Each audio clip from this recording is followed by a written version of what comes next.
अस्सलाम वालेकुम दोस्तों।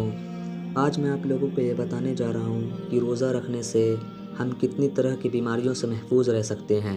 पहले 2 रोज़े, पहले ही दिन ब्लड शुगर लेवल गिरता है, यानी खून से चीनी के ख़तरनाक असरात का दर्जा कम हो जाता है।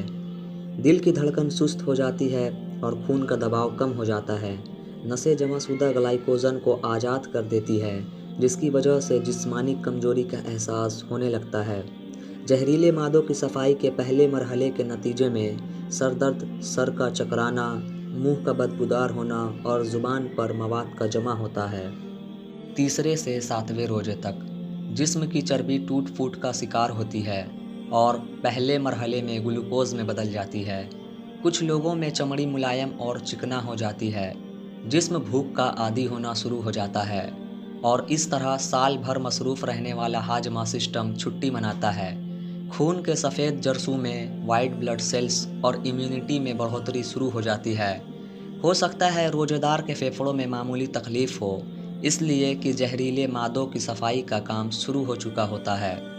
आंतों और कोलोन की मरम्मत का काम शुरू हो जाता है। आंतों की दीवारों पर जमा मवाद ढीला होना शुरू हो जाता है। 8वें से 15वें रोजे तक आप पहले से चुस्त महसूस करते हैं, दिमागी तौर पर भी चुस्त और हल्का महसूस करते हैं। हो सकता है कोई पुरानी चोट या जख्म महसूस होना शुरू हो जाए, इसलिए कि आपका जिस्म अपने बचाव के लिए पहले से ज़्यादा एक्टिव और मजबूत हो चुका होता है। जिस्म अपने मुर्दा सेल्स को खाना शुरू कर देता है, जिनको आम तौर से केमोथेरेपी से मारने की कोशिश की जाती है। इसी वजह से सेल्स में पुरानी बीमारियों और दर्द का एहसास बढ़ जाता है। इस सिस्टम को साइंस में ऑटोफैजी कहते हैं। नाड़ियों और टांगों में तनाव इसी अमल का कुदरती नतीजा होता है, जो इम्यूनिटी के जरिए अमल की निशानी है।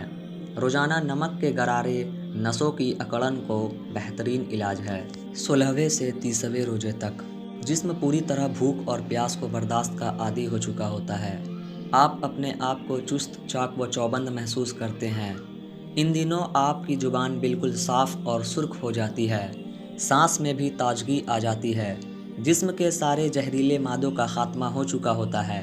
हाजमे के सिस्टम की मरम्मत हो चुकी होती है। जिस्म से फालतू चर्बी और ख़राब मादे निकल चुके होते हैं। बदन अपना पूरा ताकत के साथ अपने फ़राइज़ अदा करना शुरू कर देता है। 20 रोज़ों के बाद दिमाग और याददाश्त तेज हो जाते हैं। तवज्जो और सोच को मरकूज करने की सलाहियत बढ़ जाती है। बेशक बदन और रूह तीसरे असरे की बरक़ात को भरपूर अंदाज से अदा करने के काबिल हो जाते हैं।